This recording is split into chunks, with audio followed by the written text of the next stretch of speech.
Good evening, ladies and gentlemen. Welcome to another episode of Fake Accents Unite, coming to you live this Monday evening. Also joined this evening by the man who has been left in who's been away across time and space, according to the law at least, for the past week, the Britisher. Good evening, sir. Well, I mean, I wasn't for the last 10 minutes or so. I mean, we've been sitting here asking you, not so obvious, when are we going online? And you've been having your technical problems. And, you know, Sutskowen is going to be endlessly annoyed with you. There have been no technical problems, and you have been to blame for our lateness this evening, sir. How dare you try and push Never. this? Of course, the British are away for the last couple of weeks. It's really good to have him back. We're also joined this evening by two special guests. First off, we have Callum. It's at Akkad Secretary on Twitter, who is a co-host on the podcast of the Lotus Eaters with Carl Benjamin. Good long name, isn't it? We don't talk about the name. We don't talk about the name.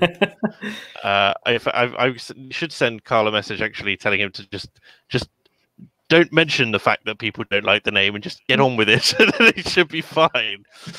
And finally this evening, we're also joined by a very special guest, someone we've not had on the show before.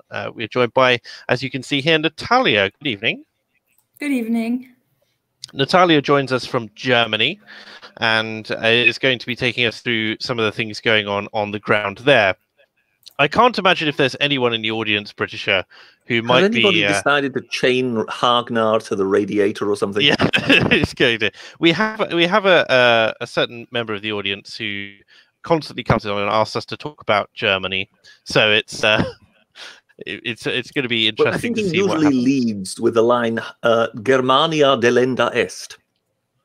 Yeah, he doesn't like which Germany isn't very polite. It's not very flattering.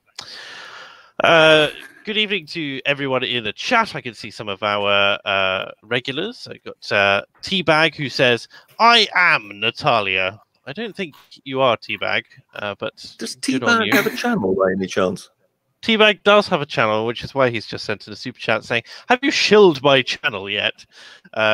Teabag is keen for us to mention that he runs a true crime channel. So if you're interested in true crime breakdowns, that's the place to go. And it's very high quality stuff as well. We're also joined by, as I can see, you owe me. Please do go on. I can see we're also joined in the chat by such regulars as Lumberg, Mogut, Antberker, Aurelian, Painted Blue. It's lovely to see you all this evening. Before we went live, Natalia was asking, why is this show called Fake Accents Unite? Now, every time I tell this story, whenever it comes up, but I'm curious, Britisher, do you remember why this show is called Fake Accents Unite? Could you relate it to the audience? Well, we were sort of fairly regulars on the Academic Agents show, Unpopular Opinions. And there was a particularly charming person of, you know, at least partially of Asian descent, we're led to believe, who then, after having been on once or twice and well, just delighted everybody, decided to go on someone else's live stream and, well, critique everyone who was on that particular show. And when it came to the two of us, the only flaw one could find was that our accents were entirely fake and that we just pretended to talk this way. Yes, we're not actually this British, Natalia. I know it's hard to believe, but it's entirely an affectation that we put on for the show. At least, yeah. I mean, usually, if I'm not online, I usually it's quite clear. My Serbo-Croatian accent is just, you know, self-evident. All right. So yes, that's the reason for the show. So, Britisher, what is? I take it you've come down off of your drug-fueled haze of the past week. Yes. I've had a bit of a month. I'm still in a drug-fueled haze. You'll no doubt be glad to hear. What happened was that because I've got this cough that just will not cease, one decided, okay, we think we've found the solution. Take a tablet once a day. The next thing I knew, the room was spinning. I was feeling sick. It was, it was just goddamn awful. But barbiturates will do that to you. Yeah, you were kind of advised to kind of try and push through it. The side effects can kind of, minimize or go away eventually. Well, these didn't. But by that time, I was kind of a week in, and it kind of took me a week pretty much to come off it again. After which one then put me on another tablet, which again, after a week, became so murderous with its side effects that I had to give up. Which then brought us to the week when last week I went, no, I think I need a bit of a rest. Thank you very much. So now they've decided to put me on the same again, just on a much lower dose, in the hope that this might still get rid of the cough, but might not trigger the side effects. So you can imagine how happy I was to be told I was going to get the same thing again. So what I'm hearing, Britisher, is that you're going to become Jordan Peterson 2.0, fully addicted to opiates. Then one has to make a career somehow on YouTube, and then you're going to end up in some back alley Russian hospital doing some experimental treatments to try and get you off. And then I'm going to return, in a giant auditorium in Australia. Makes sense. Makes sense to me. Makes perfect sense. But no, good to catch you up. How about I'll write a book, 12 and a half reasons or something, Anyway, moving on. 12 and a half reasons for living. Is that right? An antidote to Britishness. A couple of super chats have come in. Mr. Jenny Benevolent says, a German? Have you hid the Airmen Nighthawk? I have no idea what you're talking about, gentlemen. This is a reference which has gone straight over my head. Because you have never watched Hello, Hello. I have not. Well, I haven't watched Hello, Hello in over a decade. Mighty Balzac says, is Natalia the Germaner? I'll leave that to Natalia to decide. Why the Germaner? What's the difference between the Germaner and the German? The British that would open a can of worms with the deep philosophical question of what's the difference between a British and a Britisher. It's like, I'm the not so obvious, sir. You've got the Britisher. We have a Callum who is apparently a Lotus eater, and now the German. I don't know. Chat gets. What's it like to eat a car? That's an awful joke. So boomer, but I like it. But nobody expected it. Yeah. Nobody expects many things, Britisher. Some are pleasant, some are not. Mighty Balzac also says, can Britisher recommend a good opium den?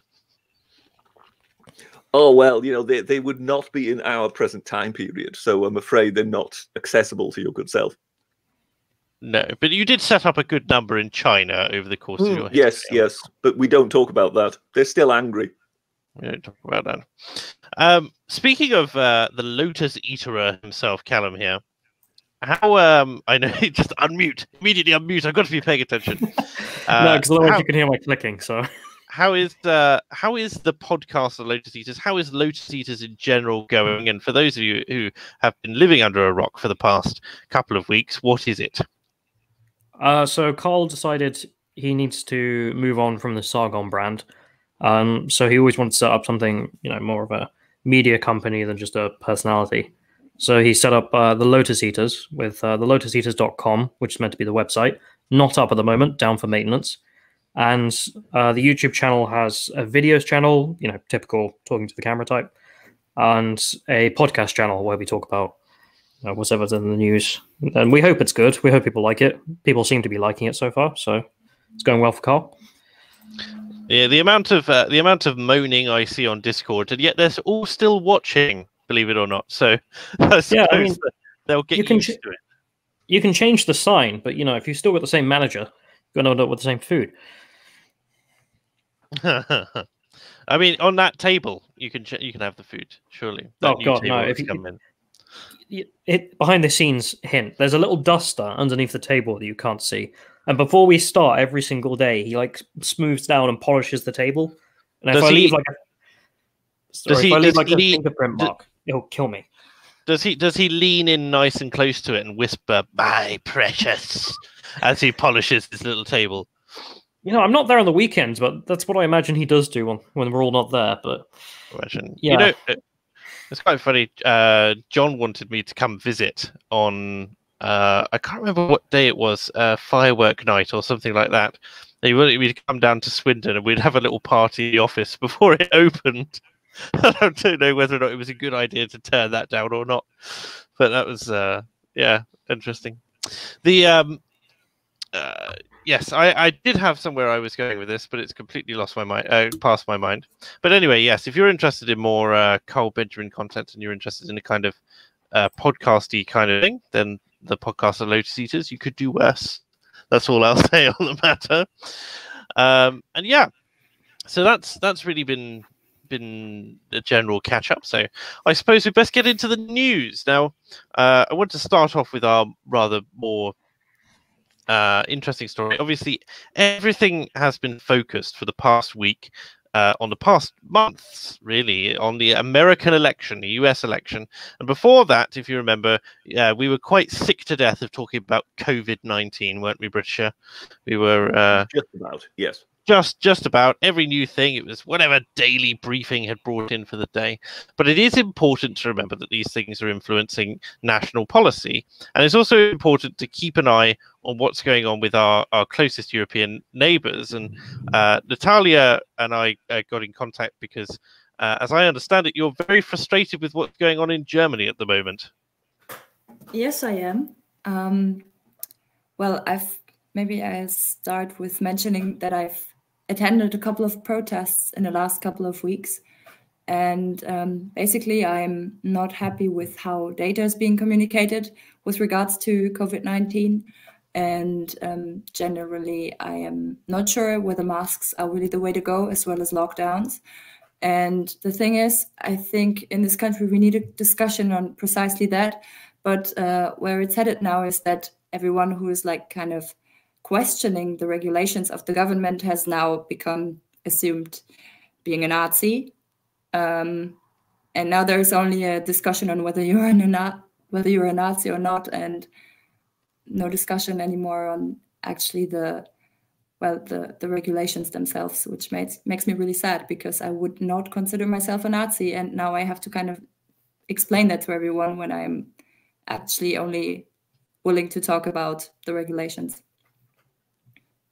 Yeah, it's one that it seems that the media over there is as biased as it is over here, and as soon as anyone is critical of something, they immediately slap it down and sort of accuse the protesters of being either bloodthirsty brutes who don't care about grandma, or in fact people who want to usher in the Fourth Reich.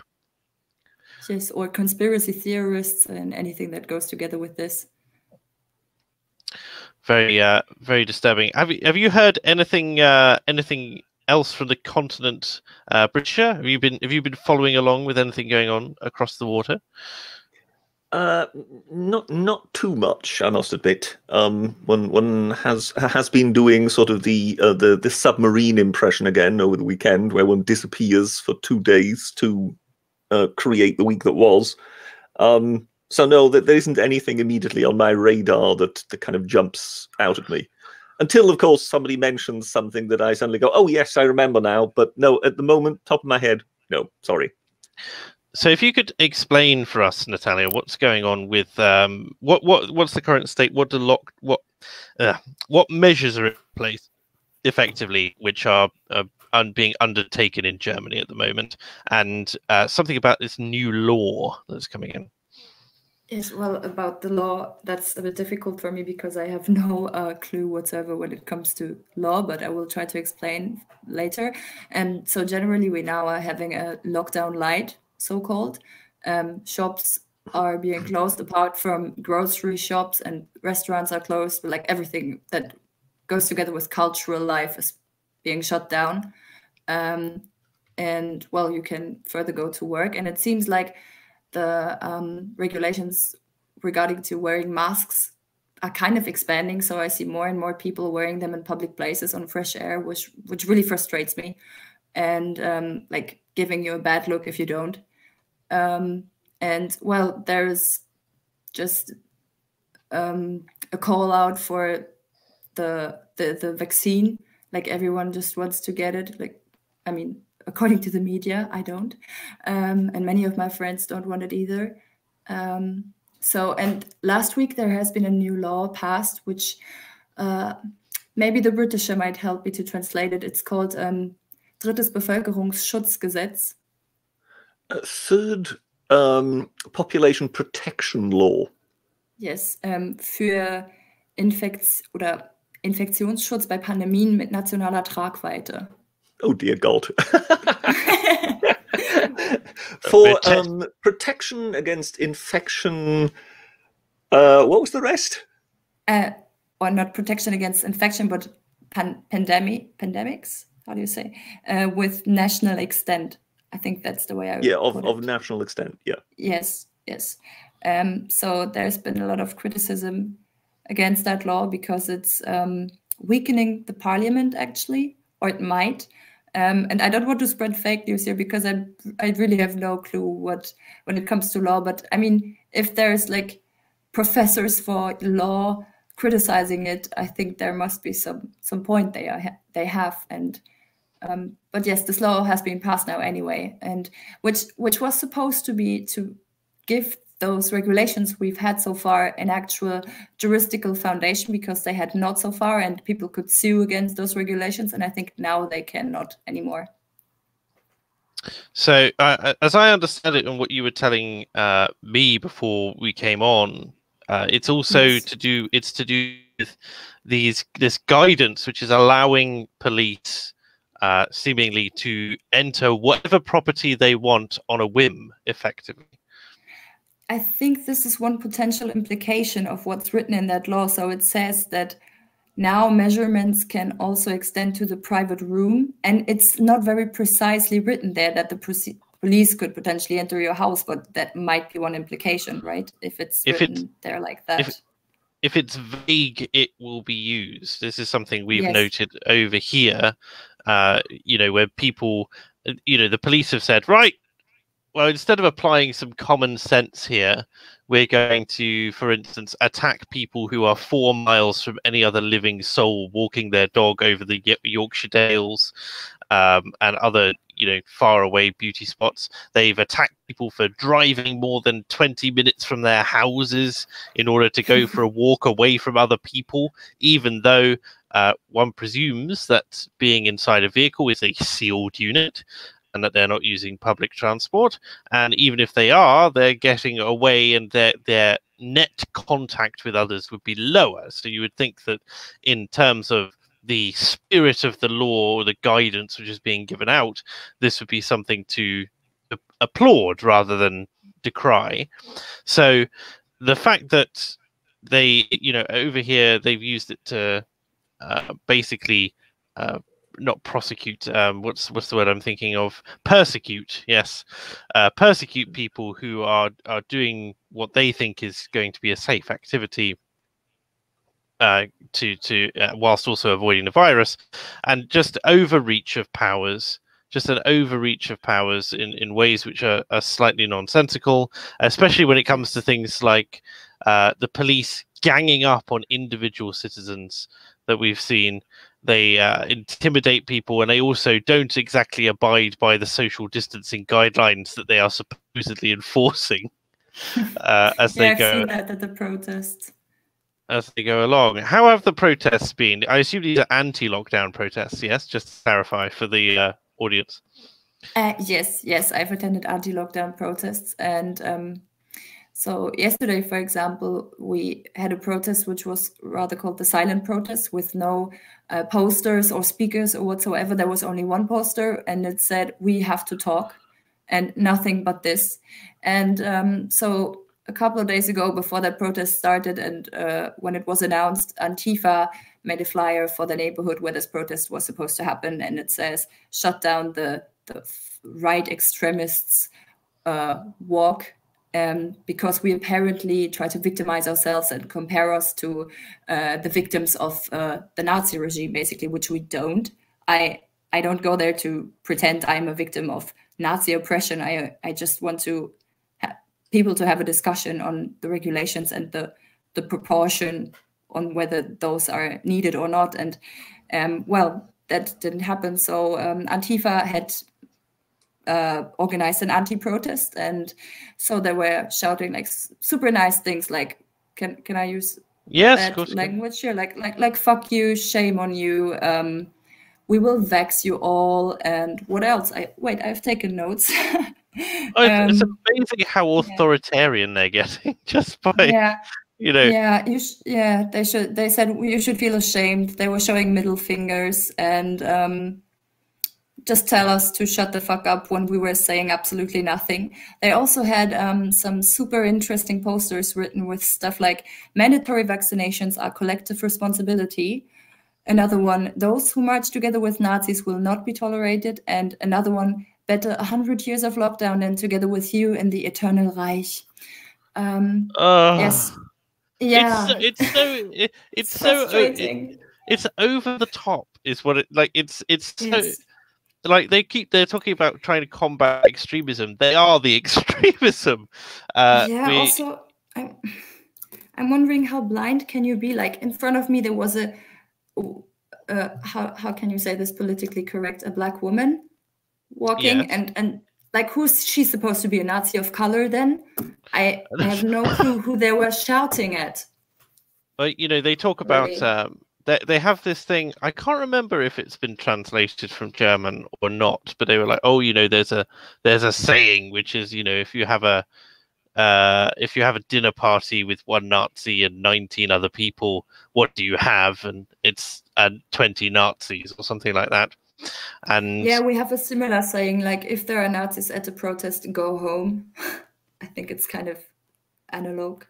As opposed to we look at this in several ways over here. I think Callum will agree with me that basically a lot of our frustration with the left comes with the fact that they cede so much territory to you know not just the extreme left but the moderate left as well. They cede so much territory linguistically to who they call Nazis and the far right and whatnot. So it's like, oh, that's you saying that lockdowns are killing more people, for instance, than they're saving through you know from COVID-19, and a conversation needs to be had as to a proportional response. Is you know, this is a racist dog whistle because black people are more likely to die of COVID-19, and so you're just a hideous racist and that sort of thing. It's like, why would you cede the territory of reasoned debate and honest critique, and also just generally at certain linguistic points to Nazis? I think this is also why you know, they constantly change up the PC phrasing. You know, it was black folks, then it was colored folks, now it's persons of color, for instance, because every single time they decide after a certain period of time that that in fact this has become a dog whistle, it's become an insult, it's become a source of mockery from the you know the extreme right, and it's like, well, why you give that away in order to do it? And I get that it's part of their mantra, but it's very frustrating to see the moderate left, for instance, eating itself rather than interrogating its more extreme contemporaries, because obviously the closer they are to the left, the more likely the left are to take them seriously as conversationalists, for instance.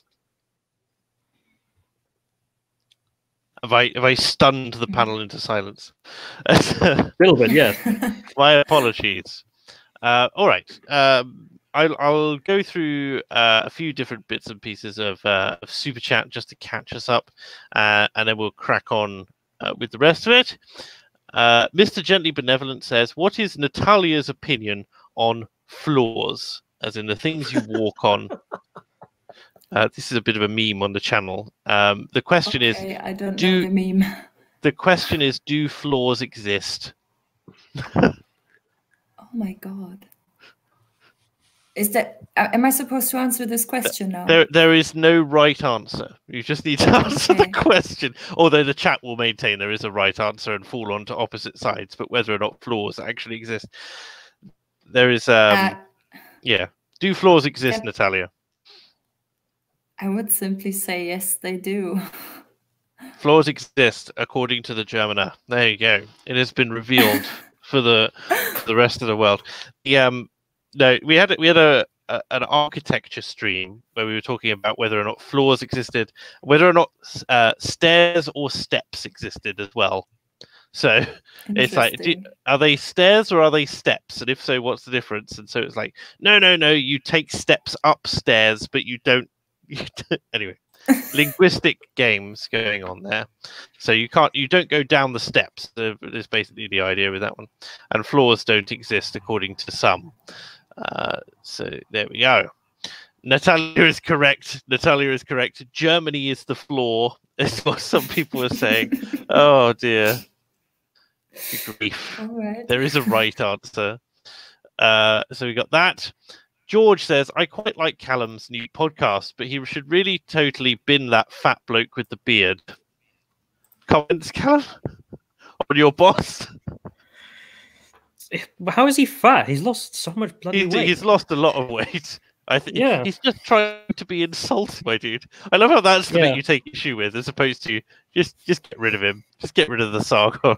Well, we could all agree on some things, but the fatness, no, that's can't stand for that. No, as Sargon has slimmed down, I have expanded over this lockdown, so I'm quite disappointed with myself. Oh yeah, me too. Good to see you. Who is doing this? Why is someone sending me a message? Sorry, I'm going to. Oh, that might be get me. rid of that. No. That's that. Okay, so that's for. Oh my god. Okay, let me bring this image up because that's terrific. We have this fun thing regarding. What? Okay, I didn't realize that this was the meme. This is a real thing, is it, Callum? Oh, this. I didn't expect you to put it up, but put it on chat, I guess, and I'll talk about it real quick. So this is a text we got forwarded from someone in Reading, Reading's a town in England, and what was being asked of them is for them to sign up for NHS services, so national healthcare services, government funded. You had to provide your ethnicity data, and you get a list of options: white, mixed, Asian, black, other being Arab or any other ethnicity. So you couldn't hit prefer not to say, you had to give one. And the reason for this is because the passing of government guidance that the government must record all patients' ethnicity to prioritize healthcare, including the COVID vaccine. And of course, what they're saying there is that when we get the vaccine, we're going to give it to certain ethnic groups first. And you can sort of see the reasoning, because the reasoning is certain groups die at a faster rate, which you mentioned about the fact, is the Nazi of color, as you put it. Therefore, is it right to give it to black community first because they're more likely to die, all the rest of it? No, but of course it's not. The reason that the black community is more prone to this particular condition is because they're more prone to be obese or have comorbidities. So what you need to do is prioritize people with those comorbidities, and you may end up treating more black people on average because those people have more comorbidities. But you're not going to prioritize just black people. What a stupid, what an awful way to do it. So I don't want to get into all that because it's all about statistics and all the rest of it. But just the base level on a moral level, if a white person and a black person come into the hospital to get a vaccine, are you honestly going to say to the white guy, "Sorry, sir, we can't give you one because of your skin tone"? I mean, is that what's going to happen? Or please come this way, sir. We're giving you priority access because of your skin tone. It's like, I was just wondering for a moment how attractive the nurse was who was saying that particular line. "Sorry, sir, I can't give you one because of your skin tone." You truly are a product of your generation, but he's quite lovely, actually. But yeah, this is just something we sent. I thought I'd tell people about it. No, Because, no, I mean, it's what just the hell? pretty horrendous. Speaking of the vaccine, then, what's like? I assume British has said of late he is going to take the vaccine if it is proffered. I am not going to take it. Natalia said this evening that she's not particularly interested in taking it. How about you, Callum? The vaccine. I'm looking to travel abroad as fast as possible, so I am going to take one. I think as long as it can be, it's safe enough. What I would like to do with regards to this vaccine thing, because there's been a lot of stuff going on and people complaining and calling it anti-vaxxers and stuff like that. And you're the same people who wouldn't give your kids the the measles, mumps, rubella vaccine because you believe that it's going to cause autism in your kids and stuff like that. And I would say that I need to do more research on whether or not there were rocky periods in the introduction of other vaccines and why, and whether or not they had to be cleared up at a later date, or if it's just a side effect that you have to now live with. Because I'm sure that, I don't think that Oxford University, for instance, being so heavily motivated by profit, for instance, will, just hash out a vaccine and not have any faith in it, but doesn't care because it's getting monies. I'm sure that it cares about its reputation and that the people working on the vaccine, care about the public. But it's a question of, who's working on this and how reliable it actually is. So far, the large-scale trial of the Oxford vaccine seems to have 70% effectiveness, or so they call it, which is pretty good for a vaccine that's been cobbled together in less than 12 months. But I worry about the long-term effects, which obviously haven't been tested because these things usually take a lot longer to push through. Any commentary from the panel? I did see a list of pre-orders for vaccines. So they had the Pilfer, the Belgium one, the American one, and the Oxford one. And the thing with these sort of things is always, are the rich and powerful going to take it? And if yes, it's probably fine. Like 5G, for example, people complain about this. Well, if it's in the rich areas, it's not harming people, almost certainly, because they wouldn't stand for it. And one of the things I noticed is that the Oxford vaccine was not only the most popular internationally, but it was also the only one the Chinese had pre-ordered. So, if I am going to have confidence in one, that would be the one to pick. Do you know whether the Oxford one is like an antigen or antibody vaccine, or whether it's a genetic vaccine, like with RNA? It's not I don't think it's an RNA one. I think that was the thing which separated, that made it distinct from the other ones. That's good, because over here, what I've heard is that they've pre-ordered from BioNTech or Pfizer or whatever these companies are called, and I'm pretty sure it's an mRNA vaccine, and those are pretty new, and we don't have long-term studies, so that's why I'm worried a bit. I don't know what your thinking on RNA or DNA vaccines is. I mean, if I'm honest, I'm not a biologist, and I understand what the difference between RNA and DNA, but that's about as far as my understanding goes, I'm afraid. Okay. No, well, I have some knowledge when it comes to biology. I'm a biology student, by the way. And the thing is, we just don't know long-term effects. Like, for example, RNA or mRNA vaccine might call like super immense immune responses, which we cannot know of. And DNA might even integrate into your own genome. So it might turn on or turn off certain genes that might, for example, cause cancer long-term. So we just don't know. And that's why I'm a bit worried, Yeah, I'd definitely be looking at not taking something which is going to mess with the fundamental building blocks that hold my cells together. Thank you very much. Yeah. And that sort of thing. But yes, I get curious if you're in the chat. Obviously, none of us are virologists, or indeed none of us have ever, as far as I'm aware, never been involved in the production of a vaccine. So I will leave it to you to make your own decision on that. Please don't take anything that we're saying as gospel.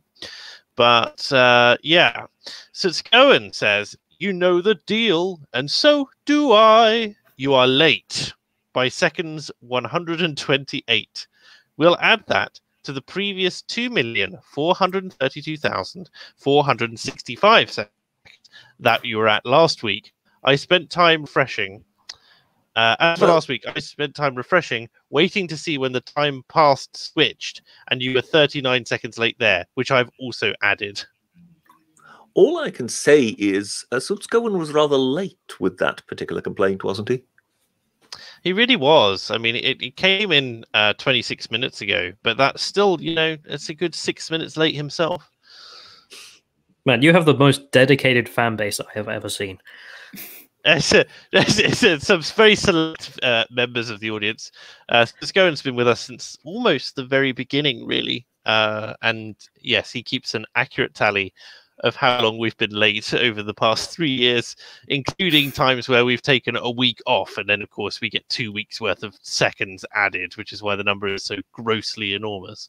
But yeah, he's pretty good like that. So thank you for that, Subscowen. Always appreciated.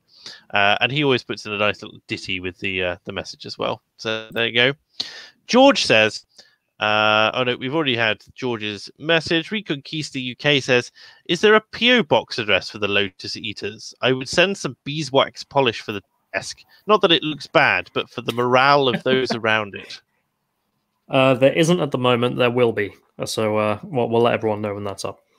Marvelous. I just rely, instead of someone sent me, as I understand it, someone is going to send me, or has sent me already, a Garfield Cart T-shirt or something to that effect, to my address after I doxed that. So that's going to go down well. Hagnar the Viking says, oh good. So before we get to Hagnar the Viking super chats, which have come through a little bit here, he's not very positive on Germany. Natalia, please don't take anything that he says to heart. That's going on there. Hagnar says, this stream title will either make me very happy or very angry. Either way, the German question must be solved. Based. Has the German female thought of taking a long walk off a short pier to end her suffering? That's not very nice. Germans abusing other Germans brings a smile to my face. Germania delenda est. And there we go. That'll do you in terms of anti-German sentiment for this evening. Thank you. No, we can keep going. Don't worry. Well, you might be all right with it, Mr. Secretary. But unfortunately, I like to keep my guests nice on this show. I don't want to feel like they're being abused. Look, all I'm saying is there's a piece of scholarly, brilliance called "Germany Must Perish" by the great scholar Frank Kaufmann, and I'd recommend it to everyone listening. Very, very, very well. Well, I'm sure we'll all take that under advisement. The Teabag who laughs says, "What is? Oh, for goodness' sake! What's Natalia's position on the ALQ?"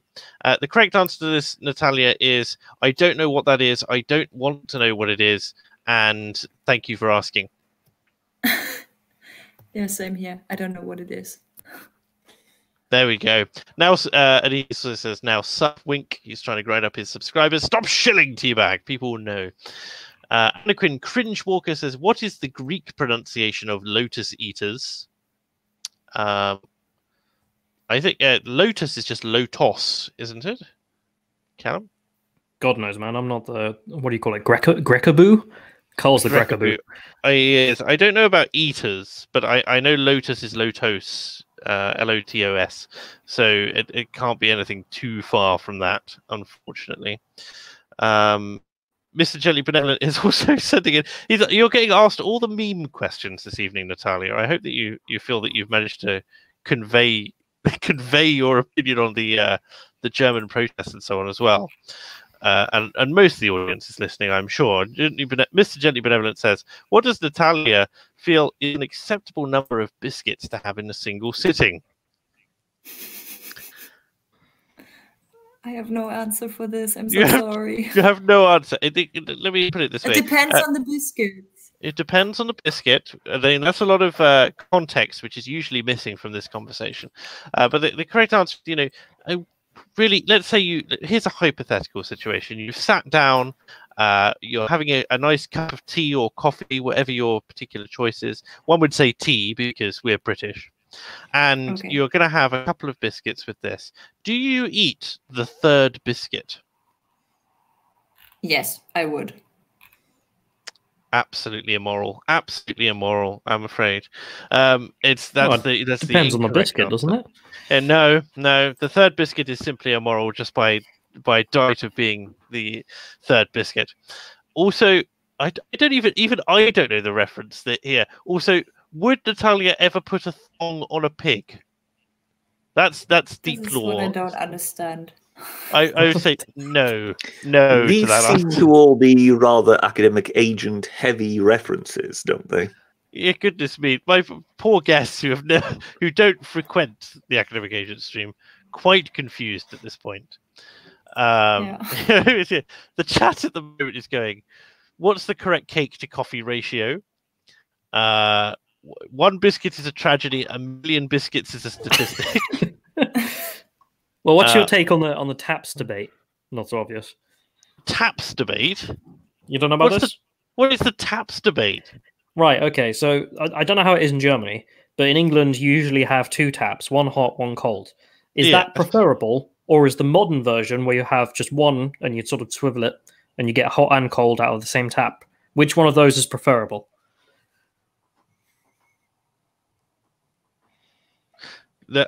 Obviously 2 taps is preferable because the water comes from different places.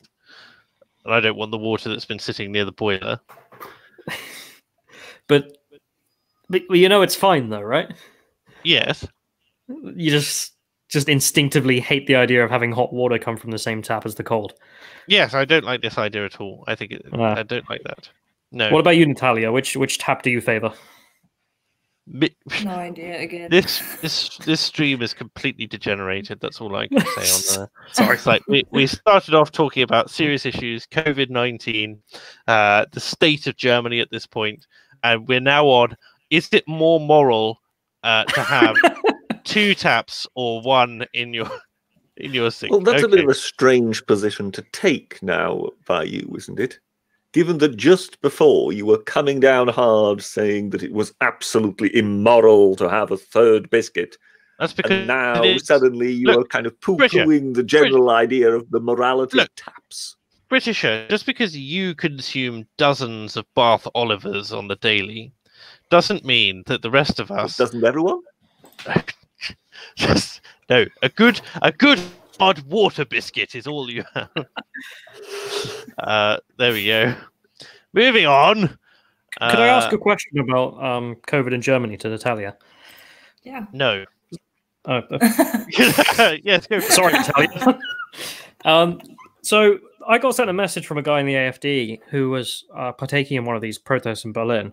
And from the AfD? Yeah, and they had an MP who was tackled and arrested for not wearing a mask in public, and he apparently had a doctor's note for it. Yes, and then he sent me images of inside the parliament. I think they were voting on this new law, which everyone's making fun of. And a few AfD politicians just couldn't make it in because they were part of the protest and had been arrested. Is that true, or is he spinning things to me? I've only heard of one of the AfD members who didn't get in because he got arrested, but I don't know from any other cases. Okay, but he was trying to vote, or at least wanted to vote after the protest. So or something like if he intended to walk into the parliament, I guess he was about to vote. Is that why they called you Nazis? Because the AfD were with you, or? No, actually, even the left party was with us, and the, how are they called? Neoliberal party, kind of. FDP is what they are called. They were also voting against that law. So, no, I think that's not precisely the reason why. It's maybe because some people like to call it, again, the British might have to translate Ermächtigungsgesetz. That would be kind of an empowerment law. Yes, and so there's a parallel to that empowerment law from Hitler, and you are not supposed to say this because you cannot draw that exact parallel line to that. And I don't use that empowerment law wording either. No, I think they call us Nazis because there have been some... Have you heard of Reichsbürger at the protests. So Reichsbürger are basically people who say that our constitution is invalid and that actually Germany is not a country, but still kind of possessed by the Americans, somehow like this. I'm not very much into that topic, but there's like this movement, and they always hold this Reichs flag, like the imperial flag, or empire flag. And well, I've seen some of those people at the protest, but like in far distance, and I wasn't really sympathizing with them. So, but apparently that makes me a Nazi to attend the same protests as they do, even if maybe they were even having their own protest parallel to ours. Right. Again, that's sort of a guilt by association. Do you know what kind of numbers that they are? You know, is this just like a tiny little subset of people, or is it making up a lot of the protest?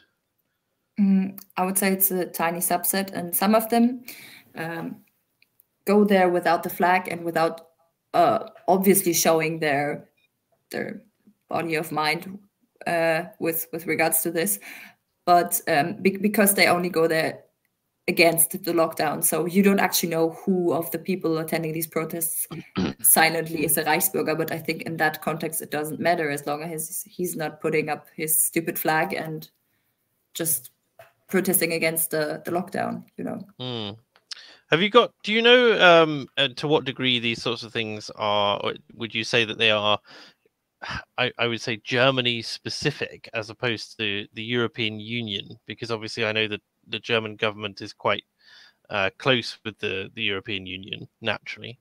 And so you get people like whether or not you see Germany as kind of testing out these different lockdowns and protest mechanics and new guidance and laws and that sort of thing for kind of universal rolling out across the EU, or whether or not it seems to be kind of very reactive and on the ground and localized, I would say. Oh, that's a hard question. To be fair, I feel not qualified to answer this question. Fair enough. Not too bad. We'll ask the chat whether or not they know. See if they know. Yeah, let's make sure we get things right there. Yeah, so generally speaking, as a student, what's the mood? Because we've talked about the kind of the politics of the thing, but what's the mood on the ground? What's the mood amongst the student body, especially around COVID in general?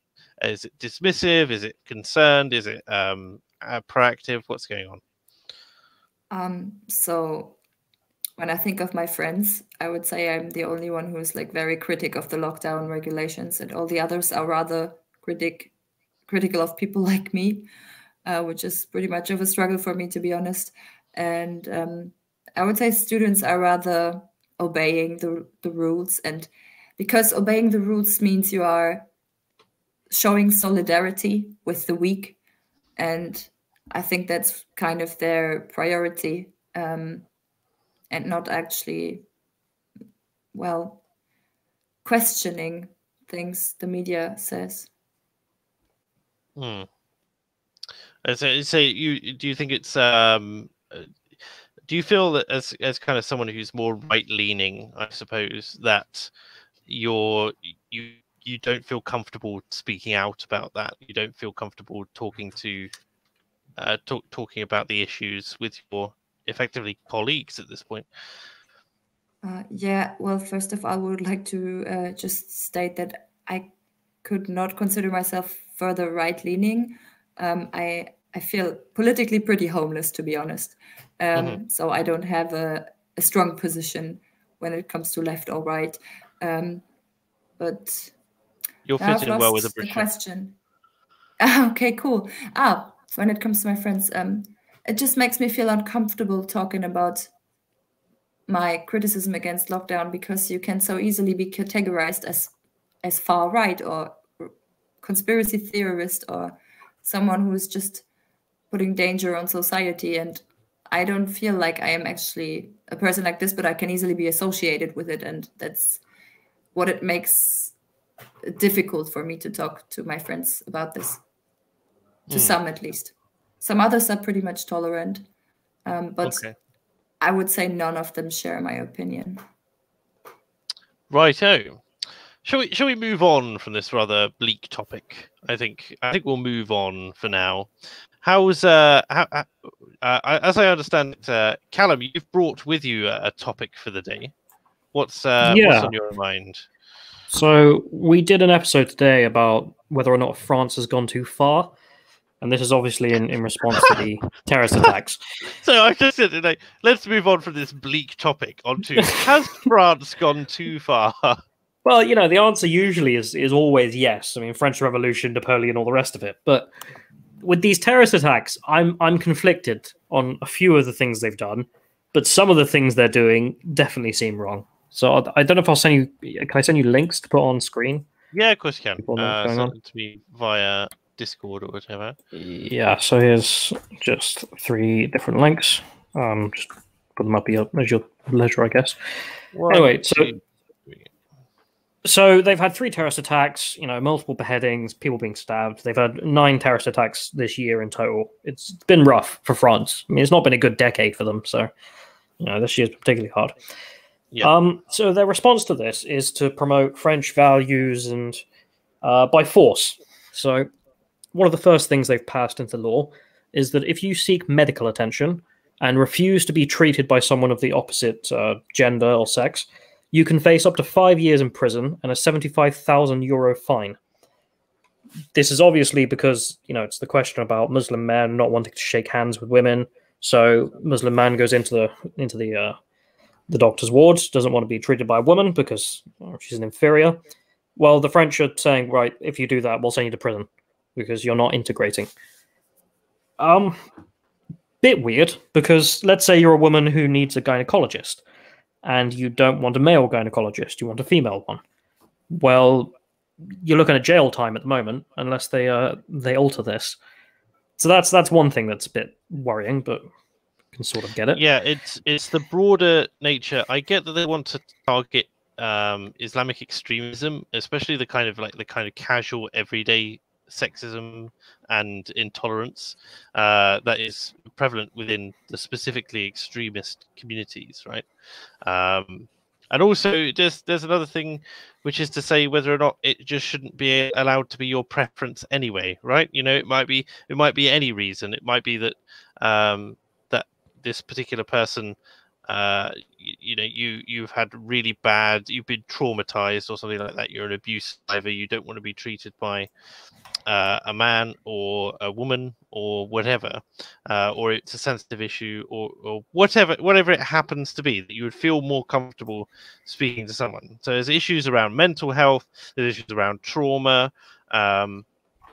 It's that I get that they're trying to they're trying to combat the idea of someone walking in and going, "Pa, woman, I don't want to speak to you," you know, that sort of thing, as opposed to, you know, the intolerance angle, as opposed to, you know, kinder, gentler sort of reasons and more real, not more real reasons, but basically less intolerant reasons, right? Like, you know, there could be a good reason. Yeah, I mean, the overreach, the potential for overreach.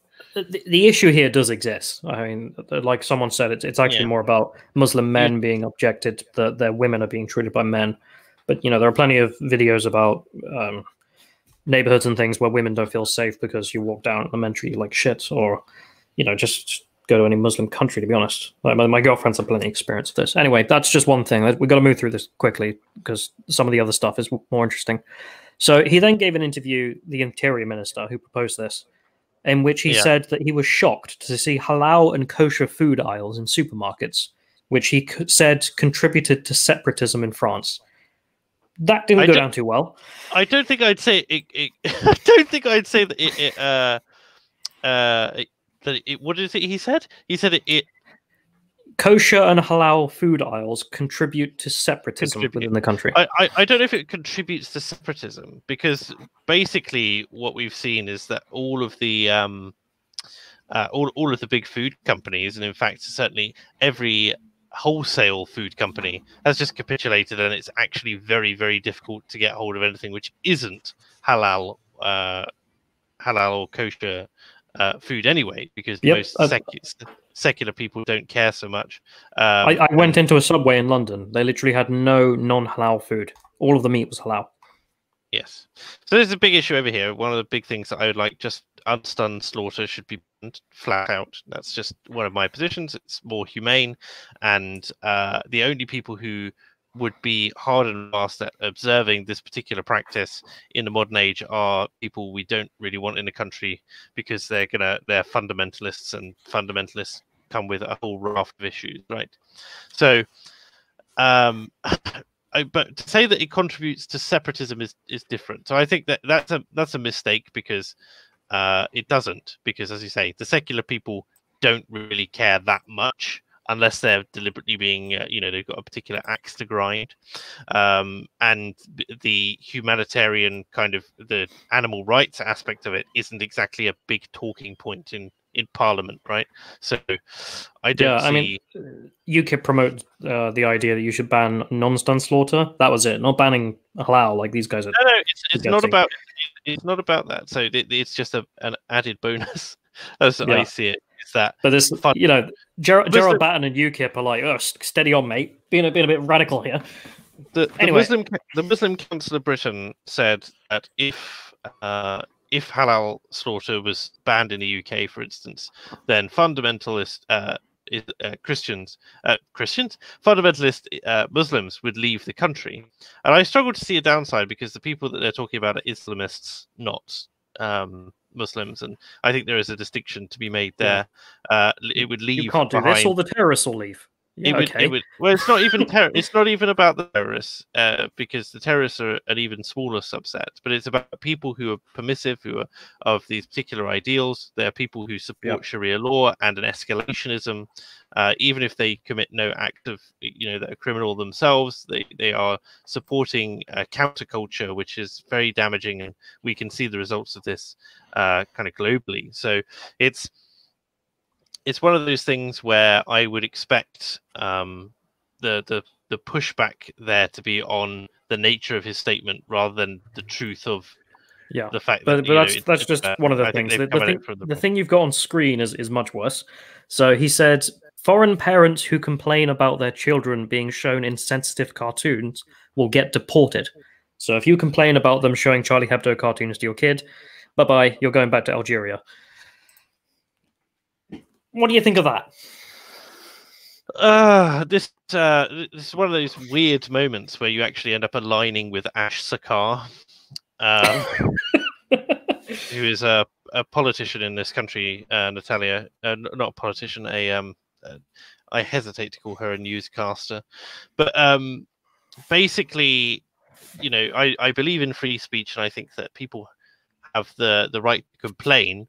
Whether or not they have the right to in the same way that I would say that anyone who disagrees with the way that, for instance, sex education is being taught in schools and that sort of thing, should have the right to pull their kids out if they want to, because at the end of the day, it's their kids, and whether or not we consider that to be moral or immoral, I don't think that we can say that it's abusive to do that. To have them say, we're going to be talking about Islam, there will be, cartoons of Muhammad, and if the parents want to pull their kids out because they say, it's offensive to us and our religion, and we don't depict Muhammad, then I think they can do that. I don't think.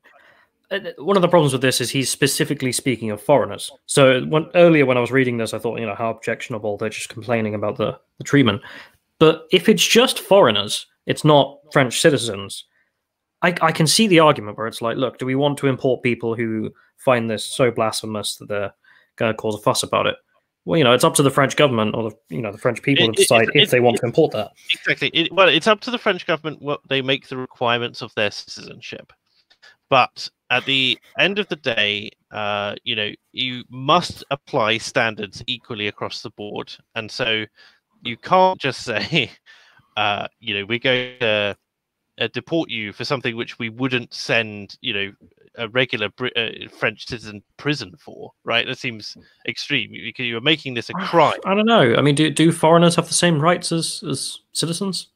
They have the same basic rights. They don't have access to certain privileges. Well, you know, you have no right to own a gun in the United States. What? I don't. Well, if you go to the United States, you have no right to own a firearm, no. Because you're a foreigner.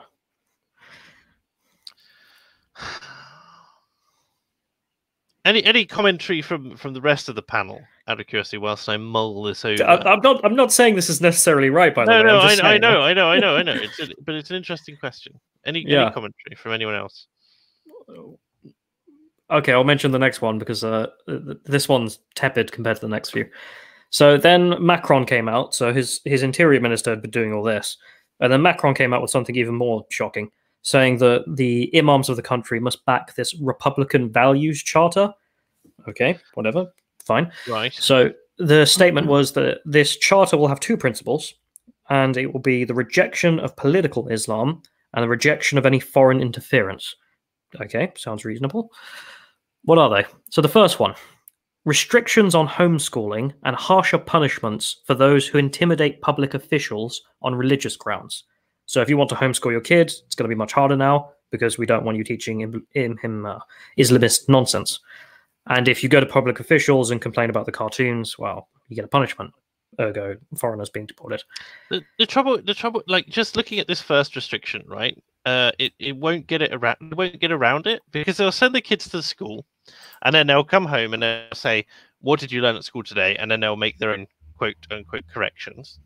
And then when it comes to not intimidating public officials on religious grounds, you're driving people to more extreme measures. It seems to me. If you look at any religion, for instance, if you look at China, where Christianity is blossoming at the moment, one might say they have a huge Christian revolution going on there effectively at the moment with people becoming Christian.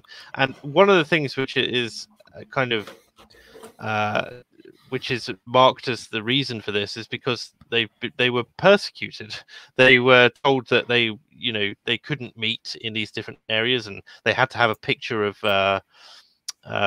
Xi Jinping up in the churches above Jesus Christ and stuff like that. And I look at it and I go, well, you've got all these things, and yes, it drives it underground. And I mean, literally, unless you do what Saudi Arabia or other countries in the Middle East are, where you're so intolerant that you literally it's illegal to be anything other than a state religion, and you're going to not just suffer harsh punishments, but potentially life in prison or severe beating or death. It's unless you get to that stage, this is rather tepid for that, and all it's going to do is mean that the prayer groups move underground. It means that the children will be educated in effectively off-market schools systems at the weekends, in the mosques. And it will all be done behind closed doors, but it won't stop. And in fact, you're going to be exposing people who might have been exposed to a kind of more moderate Islam to a specific unified vision brought in by the imam at the mosque. Which, well, you say this, but his solution is the next point. So that you brilliantly put us onto this. So his solution to that issue of sending kids into underground schools is that he will give every child an identification number under the law that can be used to ensure that they are attending school. Parents who break the law could face up to 6 months in jail and large fines. Well, first off, that seems like it's going to hit the disabled severely, because if you constantly pull your kid out of school, and you're going to have to justify that. Children. It's only going to apply to Muslim children. I think that's the way it's going to end up working. Yeah. Well, then they would have to, they're going to have a real case that I had in terms of international law about their discrimination, but also just the idea of giving everyone a number. Yeah. Like, what are you on? What are you smoking? It's like, oh, giving a particular religious group a number. Are you perhaps going to tattoo it on them? As much as I hate to bring in Godwin's law, but also have this issue that, again, as I say, it won't matter. They will attend school by day, and then they will attend Islamic school at the weekends, and they will be told that under no circumstances should they take on board what they are learning in regular school, and that they should only understand that the Quranic teachings take precedence. And that already happens anyway, pretty much. So I don't see how that would change anything. A ban on they want to bring in a ban on sharing the personal information of a person in a way that allows them to be located by people who want to harm them. That one's fair. So what happens in one of the headings? Let me make the case. Okay. So he was a teacher. He taught about freedom of speech. He showed the cartoons, and then the local imam shared with a terrorist where to find the guy who obviously wanted to kill him, and he did kill him. He cut his head off. So that's what that's in response to. It's doxing, which fair enough, to be honest. Again, you'd have to prove that the person knew. You'd have to, and there need to be really. Obviously, I'm taking this at face value. I'm taking it as it's a statement that he's made, as opposed to the ins and outs of the legislation. But I would expect that to have a lot of checks and balances on it. At which point you've got to question the effectiveness of it as well. So, but the French perspective, just bringing it out to a broader context, the French are very, very protective of the secular nature of their country. So, I wonder to what degree this is being pushed as a response to not just the Islamism, which has led to recent attacks, but also just the sheer number of historical sites and church burnings that have taken place over the past sort of just a lot of French churches spontaneously combusting, or it was something like last year 850 churches or something. It was some ridiculous number, like more than one a day. Anyway, it was horrific. But anyway, that's what's going on there. So my question was, has France gone too far? Well, I'll let the chat determine that. But obviously, it's gone too far for me. Yeah, it feels extreme. It feels extreme in a way which I would not be comfortable with if it was happening here. Natalia, you're obviously not a regular on this show, and you're not particularly engaged politically in the general politisphere of international politics. But do you feel that if this was happening in Germany right now, would you feel that it was too extreme? Well, probably. Don't you guys actually have identity cards in Germany? Identity cards, like. Yeah, well, that would sort of be the same thing, wouldn't it? I mean. So I guess are you okay with that, though? Does that not weird you out that you guys have this? That we are having identity cards? I mean, you mean an identity card? Well, they're two different things, like aren't they? Right? Like the identity card can be used within Germany. They are, yes. I thought it could be used within the EU. That I could travel with this identity card within the EU. Yeah. That's as far as it's an EU travel card, isn't it? Because it's a plus EHIC. The idea is that, do you feel that France is going too far in terms of restrictions specifically on the Islamic component of French society? Do you feel it seems a little bit some very heated and emotional statements basically have come out in the last few days? I haven't read much into it. I just know this wouldn't happen in Germany. I guess. Well, you say that. I mean, obviously, because Mama Merkel is what she is. But what's interesting about all this is it's coming from Macron. It's not coming from Le Pen. So it only seemed to take a few terrorist attacks, and all of a sudden, he's adopted her position on Islamic separatism. So I imagine if Germany did have a similar case, I can imagine Merkel actually doing something like this. I'm not sure. Fair enough. That's a difficult question. Britisher, any comment?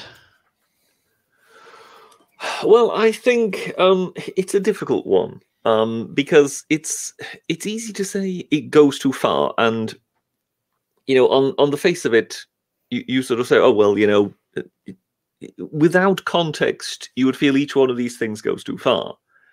But I think we more than likely are reaching the point, and you have to understand that the French have been in this longer than anybody else, because their terrorism attacks started before everybody else's did. They were already having them in the 90s.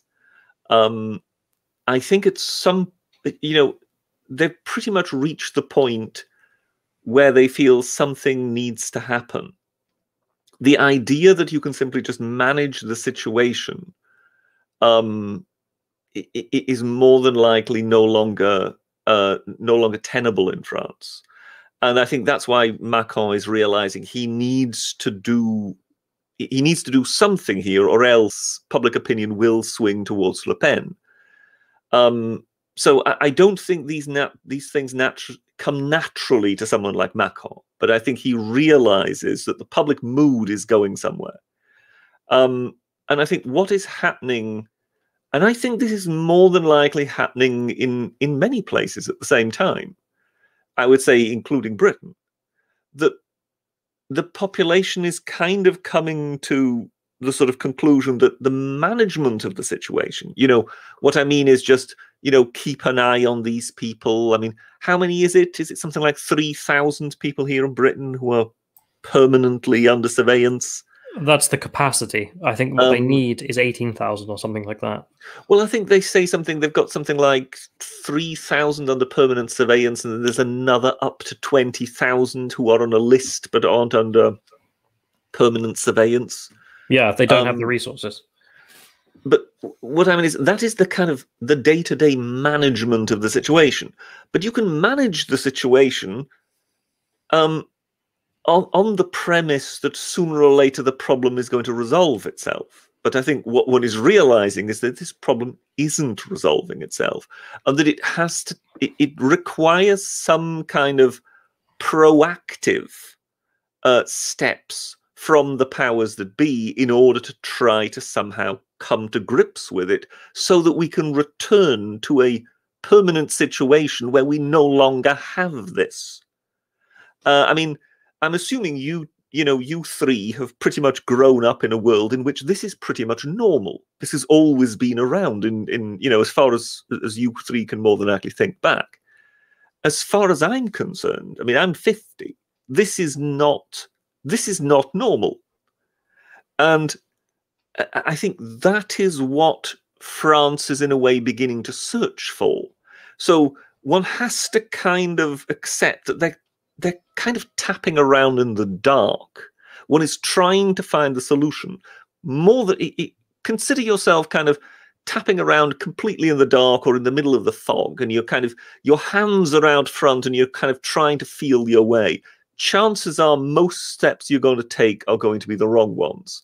But you either start moving in some direction and try to feel your way, or you're just going to remain static, as we effectively have been for the last 20 years, which hasn't led anywhere.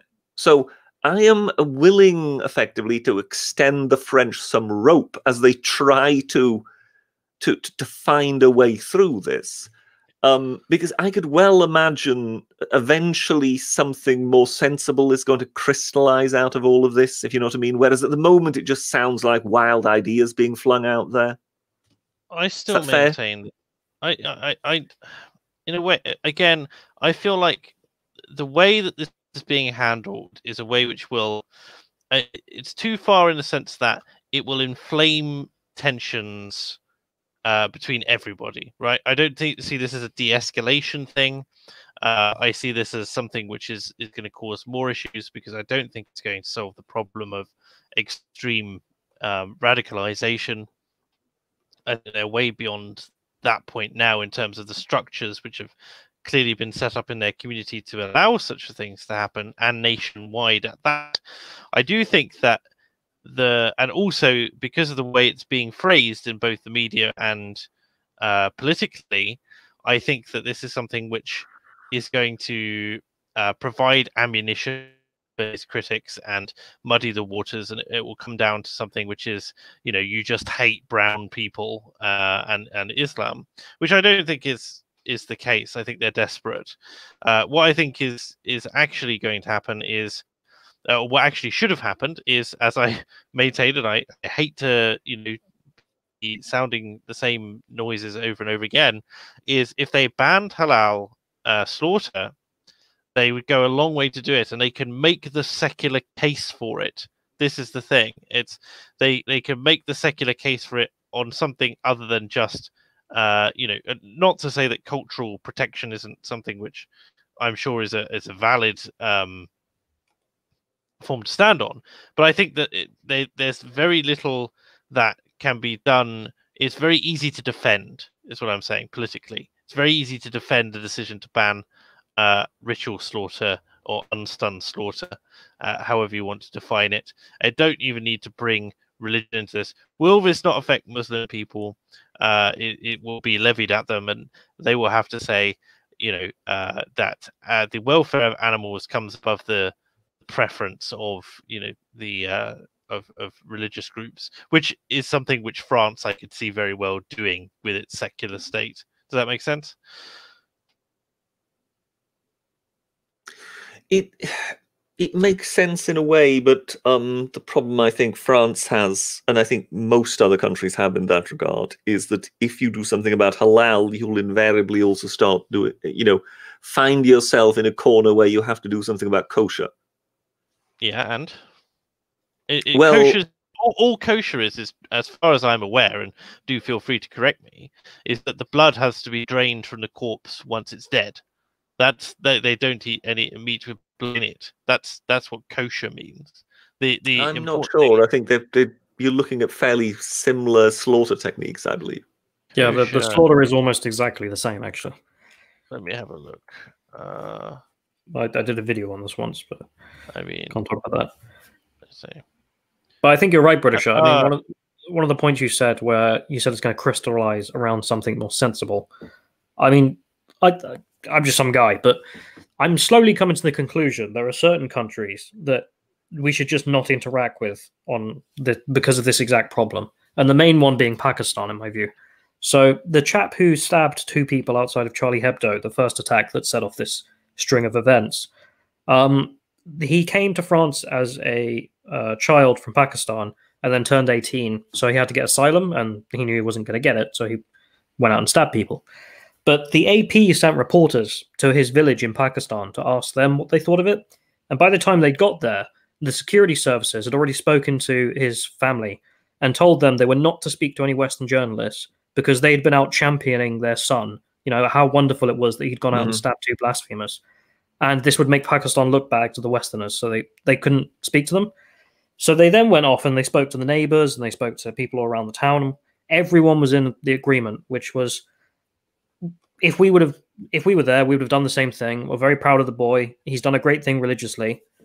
And when you've got a society that thinks like that, you do not need these people in your society, in my view. I mean, at a certain point, you've got to say, right, these people's thinking has to change, or we're not importing them, because otherwise we're going to end up with their problems here.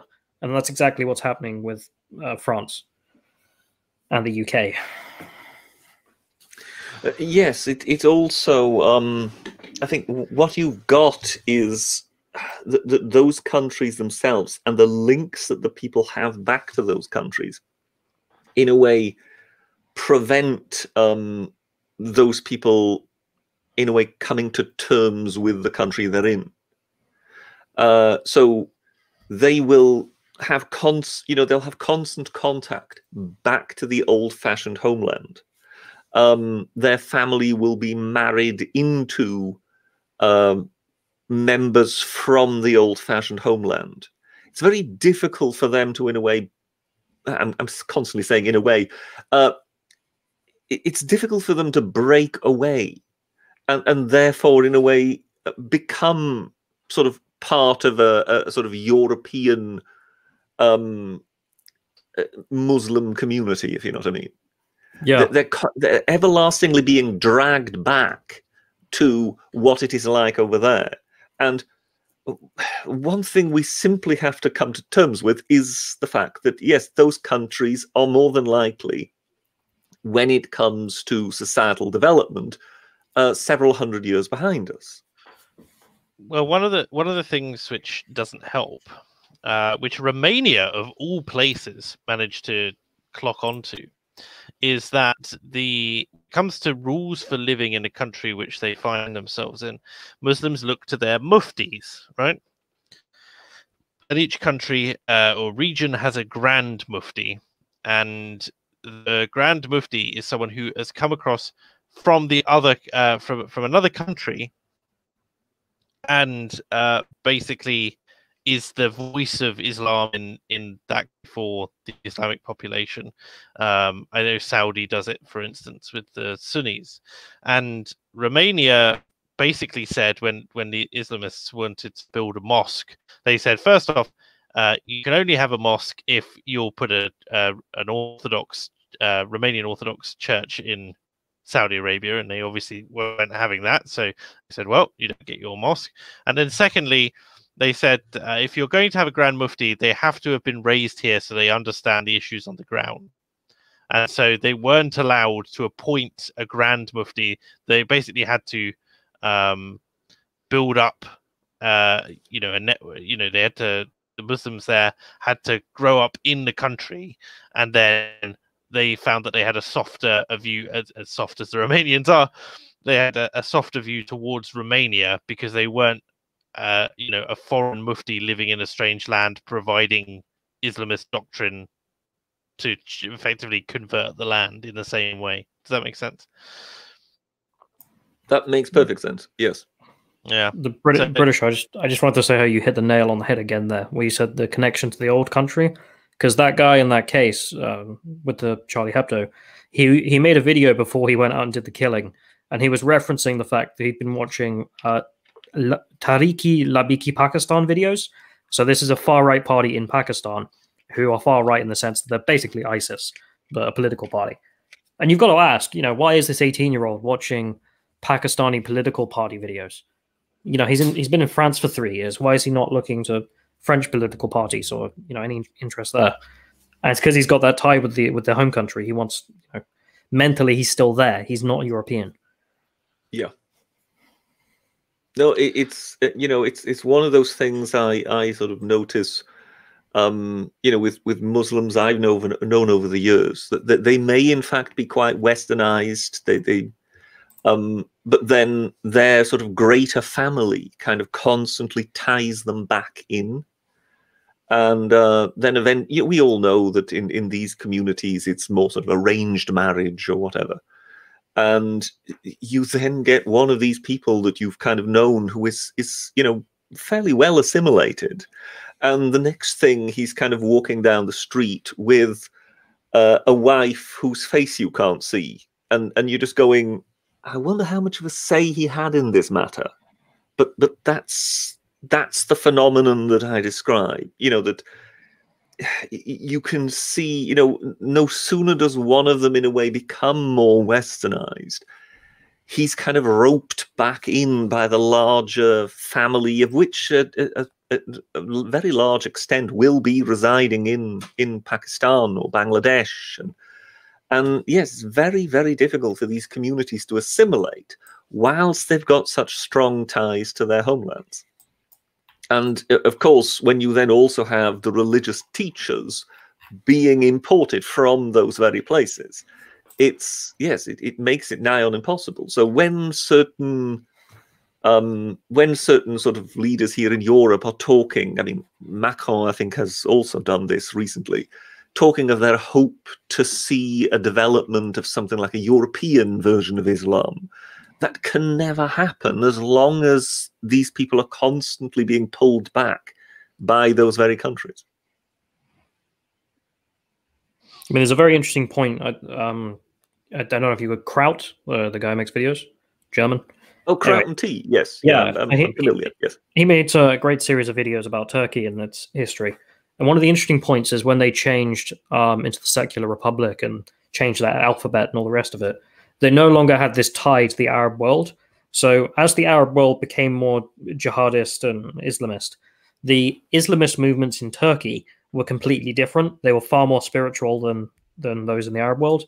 And it's actually helped them with the rise of Islamism, that even though they do have, jihadists and all the rest of it, they have it nowhere near as bad as the rest of the Muslim countries because it just isn't as easily spread because of the cultural and linguistic barrier. And I do wonder if you need to create the same thing. So I was wondering, how do you create a British version of Islam? And a few things come to mind. I mean, all of these are ridiculous, but just let me, indulge me. So how about no more teaching the Quran in Arabic? Let's translate it into the native language, like you would the Bible. So it's all going to be taught in English. And then we make the Queen, I don't know, the new caliph of the British Caliphate or some shit like that, to try and make this like British Islamic identity. Because I don't know how else you solve this. Because either you have something they can connect themselves to in the new country, or you just can't. In which case, well, we're not having any more immigration then. Yeah, I think the main problem with something like that is if you look at Turkey, you had Ataturk, but he's an insider, so he is basically a Muslim leader who decides we're no longer going to do it this way. He is in a way to Turkey what Peter the Great was to Russia, who decided that this country will orient itself towards the West, because that's where progress is coming from.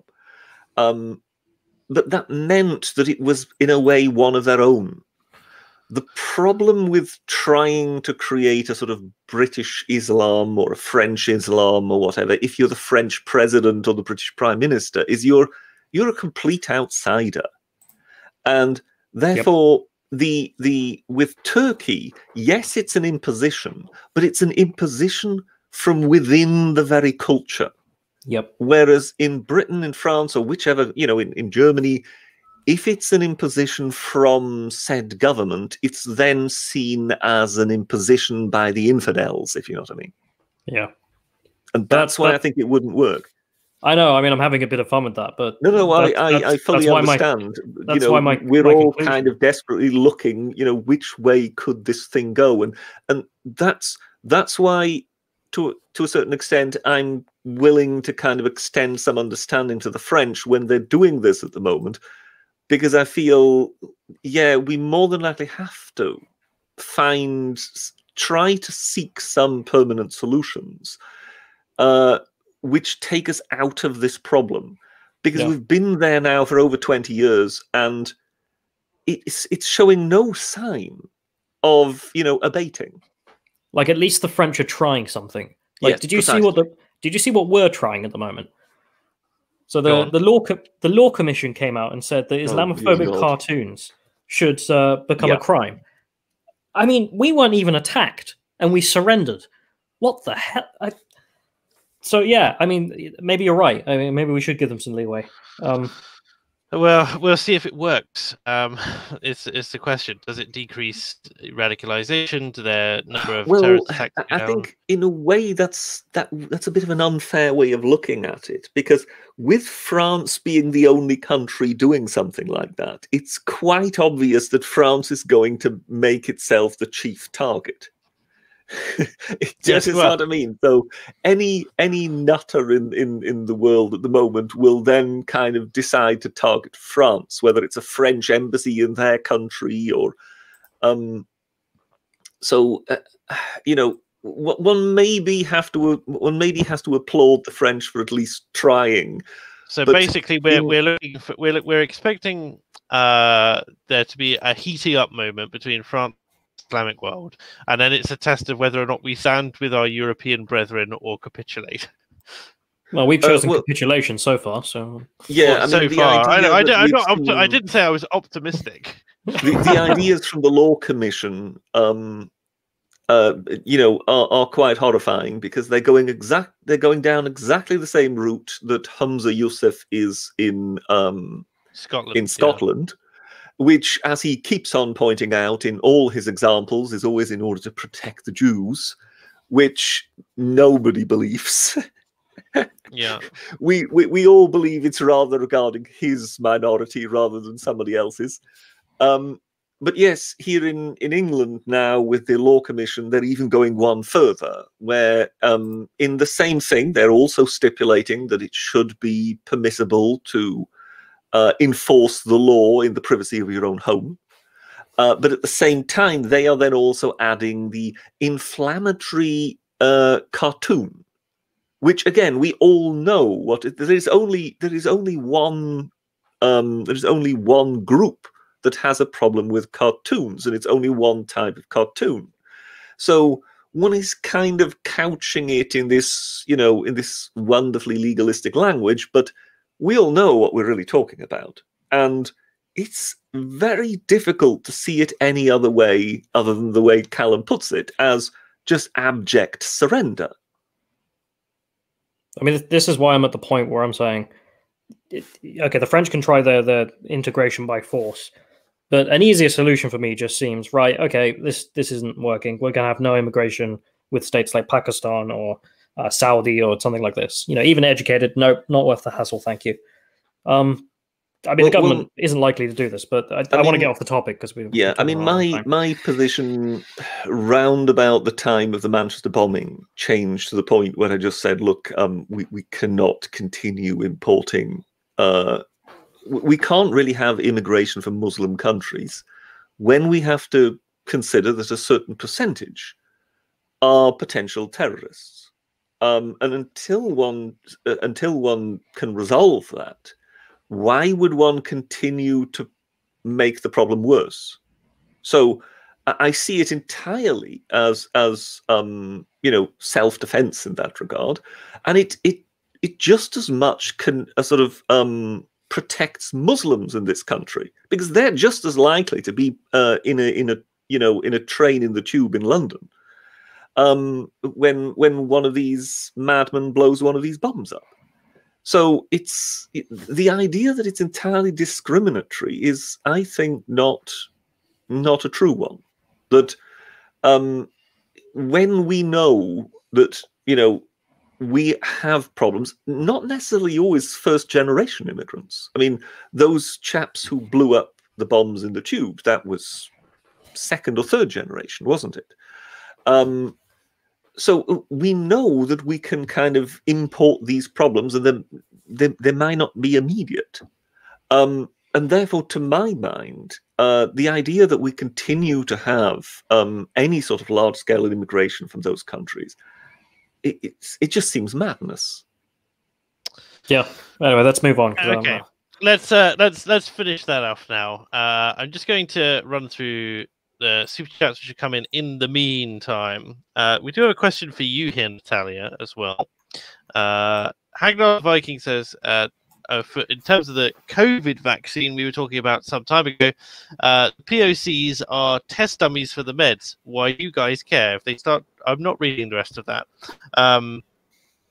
Less issues for, yeah, I'm not reading that. Basically, immigration talk. But he's very easygoing, Hagnar, at the moment, isn't he? It's very inflammatory. Very inflammatory. In fact, at the moment, is COVID racist is trending on Twitter. And it's a documentary which has come out, apparently, a quote documentary. Right. Guys, we're going to cancel COVID. And well, no, it's not even that. They're basically saying it's not to do with genetics. Even though nobody is saying it's due to genetics, they're talking about comorbidities, which is different to genetics. More likely to be obese, more likely to smoke, more likely to eat a lot of sugar, and therefore have diabetes and that sort of thing. Something we've learned this year is that our BAME communities are more likely to die because they work on the front line and live in poverty. It's social injustice, not genetics. I remember some doctor person once. This was a while back, so I have no idea whether this has been debunked yet or whatever. But I remember some time ago, and this was some medical professional who came out and said, "I bet it has something to do with vitamin D." Yes, I have seen that. But basically said, why are people white in this part of the world? And that is in order to be able to better produce vitamin D.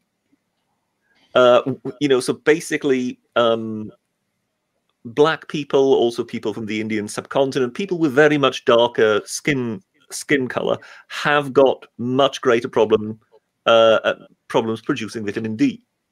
And he said, and these are exactly the groups we're told have a problem with this virus. So he said, he said at the time he would be willing to bet money that there is some sort of interaction whereby vitamin D plays some kind of role. Well, I've never heard anything since. No, but I haven't. Brisha.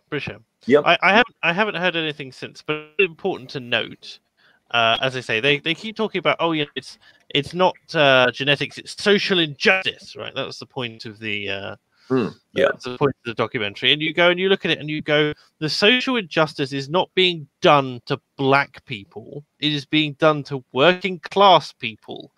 It's very infuriating that you get this sort of special racialized treatment that keeps going on, because it's like they're like, oh, well, white people aren't having the same issue. It's like, well, if you instead of doing this by ethnicity and skin color, race, I hate the word race, you do it by class, and you look at white working class people and black working class people all together and amalgam together, and other minority ethnics as well, I'm sure that you'll notice that those people are the most at risk. But again, we are not looking at this because they only care about one set of people at the moment, because they know that it's politically advantageous to be able to get. Talking about one set of people and it being politically advantageous, did you hear what Sadiq Khan had to say?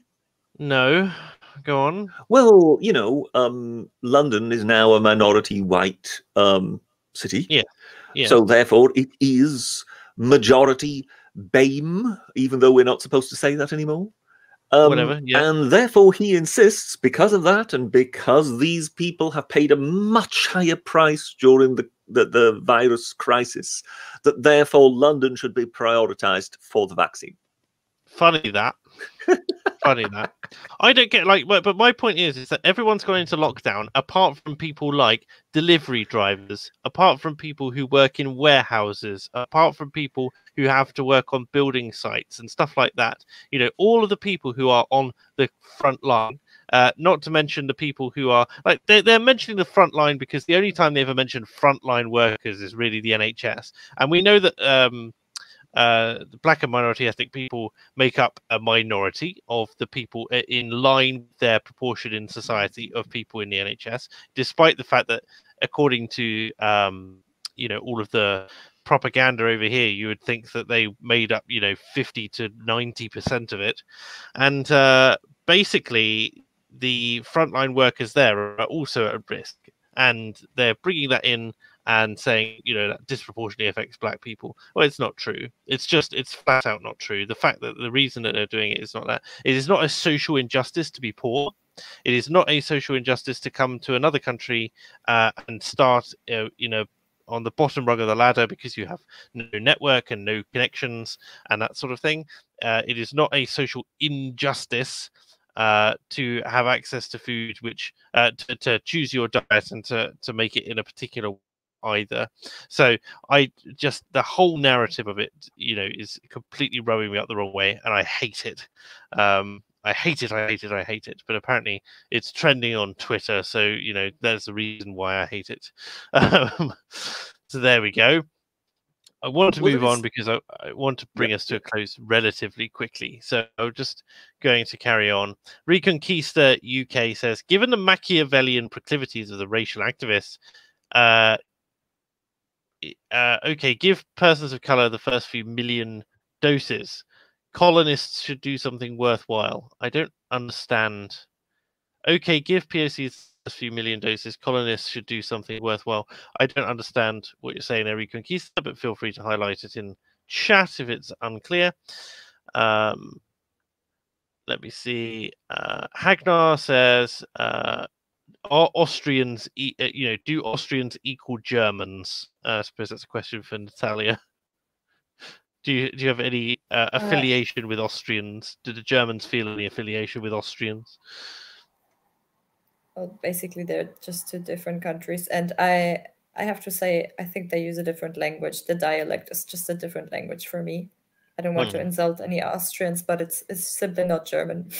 Well, I thought you had there's the mountain Germans, and then there's the real Germans, and the swamp Germans, and the Dutch. Or is that not a meme that's made it over to Germany? I don't think so. Well, I think the I don't think it's made it out of your office, Callum. Oh, sorry. I think the Austrians lack vowels. Yeah, You know, the that's- amount of words in which there are consonants after consonants jammed together behind each other, in which you just feel most Germans would at least have an odd vowel or two. So, you know, words such as Kipferln, and you just go, hang on a moment, how many consonants is that? I think Natalia knows what I'm talking about. Yes, yes. Are you actually able to make an Austrian accent when you talk German? Because I can't, to be fair. No, I'm terrible with accents. Yeah, they're all fake. They're all fake. Yes, yeah. No, I'm not very. I can't really do an Austrian accent in German. No, I'm afraid not. But yes, when it comes to sort of these strange words, which very sort of prolonged endings, which are nothing else but consonants, that's typically Austrian. And I could see most Germans kind of raise an eyebrow at that, as in sort of, what on earth is this person doing? But yeah, it's a bit like us and you know, our tolerance of tailed feature. Okay. Tailed Feature is a Scottish YouTuber we have from time to time, just for clarity there. Okay. Mr. Gently Benevolent has another question for Natalia. Do you like rocks, Natalia? Whether I like rocks? Yes, I do like rocks. There we go. This is a reference to another YouTuber called Harry Angladive, who is known collectively as the Rock Thought because he isn't. He's known as Taffy. Or Taffy to the Britisher because he loves geology and rocks, and this does not belong on my channel, Mr. Gently Benevolent, but thank you for the $2 anyway. Let me see. Hagnar, I'm not doing that next one. I'm sorry. It's too much. The EU is just the German Empire, if that's what you mean by close, he says, though. I mean, the European Union is the continuation of Germany by other means, as Peter Hitchens puts it, I would say. But it's... one thing I would like to ask, Natalia, given that we've kind of drifted onto this subject, and that is, what at the moment do kind of people in Germany see the whole, you know, Brexit thing as being? Or is it by now, or has it by now just become a sort of a situation where everybody over there looks at it and just thinks, oh, can you just get on with it and leave? So in my estimation, it is just not a big topic right now over here, because everything we are concerned with is either the American presidential election or COVID-19. But I would say the majority just thinks like they're upset with the British having voted for leave. And apart from that, yes, I would agree to what you say. They're just like being like, oh, please leave, get it done. Get it done, yeah. As I think one is getting the sort of sense that it was a big thing whilst Juncker and what was the other chap, the Pole, while they were still in office. But since the new people have come, you know, I mean, there's just been a changeover, hasn't there, in the leadership of the EU? And I think they now regard it as, look, this was the old guy's problem. This is no longer to do with us. We've moved on. We have got a completely different agenda. And I think in that regard, it's kind of yesterday's subject. And therefore, I was just wondering whether you sort of feel that, you know, people in Germany generally now feel, look, this is no longer relevant. And from what I'm getting from you is, as in, this is now about the American elections and about COVID and whatever, that Brexit has long since disappeared from the radar.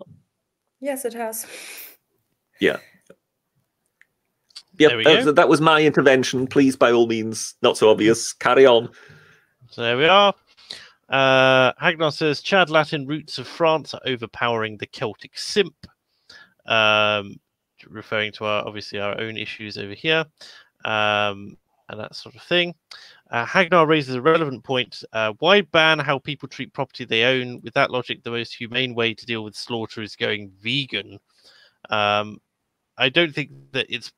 I think just the health benefits and the tradition of the way in which of having meat isn't going anywhere, just because it's both so popular, and veganism will go on the up and up as more meat-free alternatives go, and whether or not that's what society looks like, that will be whether or not society wants it to go.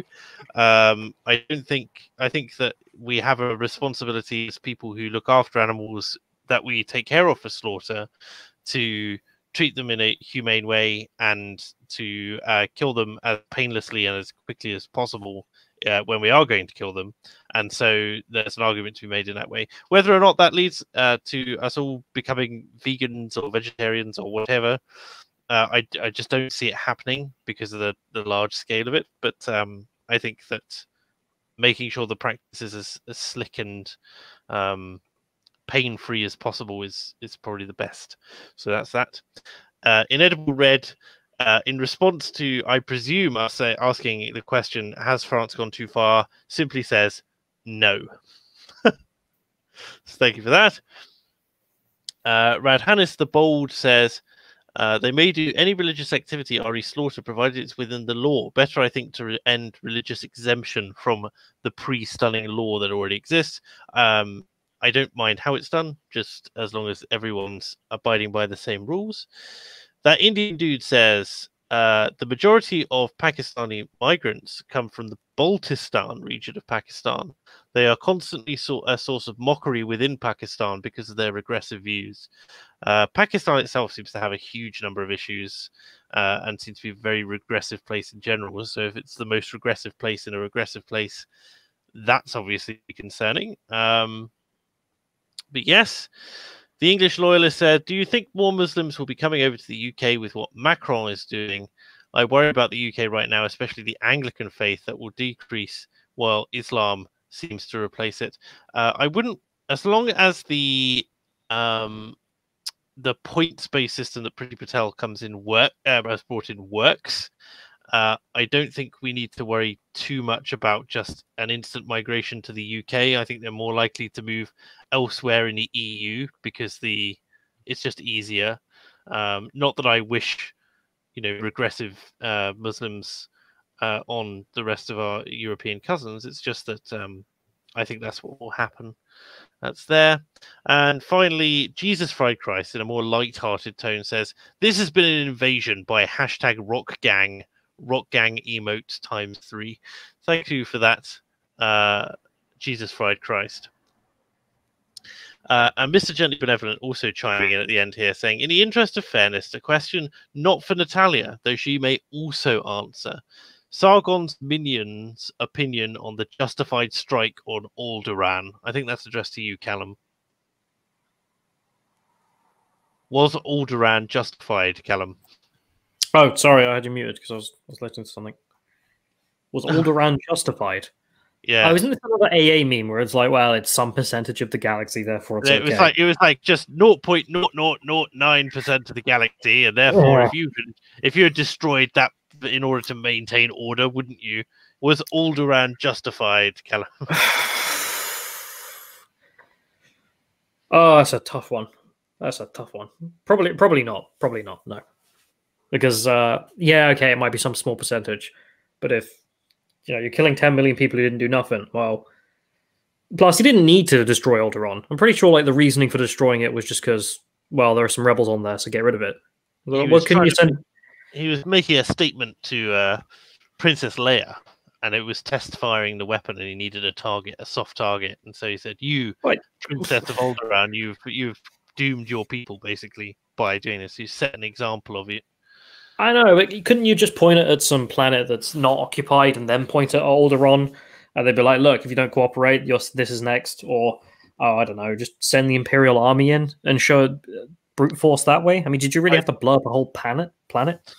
So Callum wants to have the debate at some point. No, go on, British. Well, I would say it's quite simple. If the explanation is, if the justification is that it's only 0.09% or whatever, then that's not much protection for an individual, is there? No, No. I mean, if you say Poland has an Antifa infestation, you know, in Warsaw, for example, can we blow up 5 buildings in Warsaw to, you know, prove the point?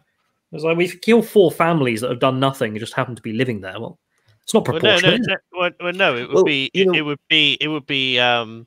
The other response would be if the mayor of Warsaw was sympathetic to the Antifa cause, like Portland Is is. he a threat to flatten Warsaw? We'll take Portland. We'll take Portland as an example. Yeah. If whichever government it is, Trump, let's say, decides, he says, you have been sympathetic to Antifa for too long, and he stands him there on the bridge of his destroyer as he flattens the city from the coast. So would it be justified for Donald Trump's United States Air Force to strap bomb Portland? No, I don't think so. I don't think so either. So I think that's the answer. Well, I mean, for one, it wouldn't be very proportionate. But as I say, if you feel entitled to flatten a city or blow up a planet, then what protection does any individual have? So if your view is simply based on the fact that collateral damage, how tiny it is in comparison to the overall galaxy that you rule, well then every individual is even tinier. So the moment you go down that road, you just basically hand yourself, the right to basically obliterate any individual, because, well, what are they in the overall scheme of things? I think that's really rather what he was going for. I'd like to see AA try and not defend the Muslim camps now in China, because I mean it's essentially the same argument. So yeah, AA, you're wrong. I think you're wrong there, buddy. All right. Well, with that, we'll. Oh, for goodness sake, Hagnar says, replace Germany with that planet, and you will have a better argument. I don't think so. All right, we're gonna bring things to a close here, but thank you ever so much to everyone for turning up. Thank you to everyone who's viewed. Thank you to my guests on the panel this evening. Thank you for joining us, Natalia, for the first time. It's been a real pleasure having you with us. Thank you for the invitation.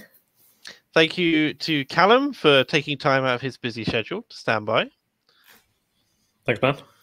And thank you to the Britisher for emerging from the vortex of your of the wormhole where you've been spending the last couple of weeks and joining us this evening. Well, I'm just terribly glad that Natalia didn't start singing any high no hits at any point. That's a reference which I'm sure some people will get, Britisher, but it's not going to fly today. Take care, everybody. Have a fantastic week. We'll see you next week. Hopefully it's all good. Take care. Bye-bye. Toodle pip. Bye.